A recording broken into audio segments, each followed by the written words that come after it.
Il faut être violent contre la compétition. Et si c'était demain?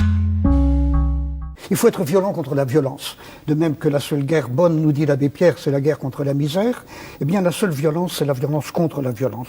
Car au fond, être compétitif, ça veut dire quoi?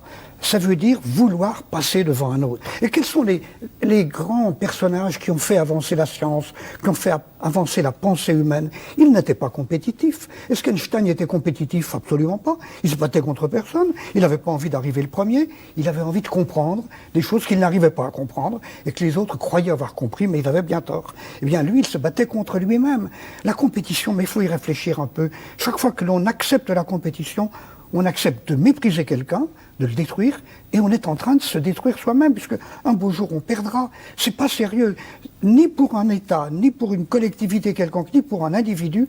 Être compétitif, ça ne peut pas être le bon moteur. Il y a d'autres moteurs dans la vie. Et malheureusement, on nous raconte aussi que la sélection naturelle veut que les meilleurs gagnent. C'est faux. C'est jamais le meilleur qui gagne. On ne gagne pas. Simplement, il faut survivre, il faut avancer, il faut être meilleur que soi-même. C'est complètement différent. Mais quand est-ce qu'on l'aura compris? Je crois que actuellement, le drame de la Terre entière, c'est que la société qui domine, la nôtre, a pris comme moteur la compétition. Mais il faut y réfléchir.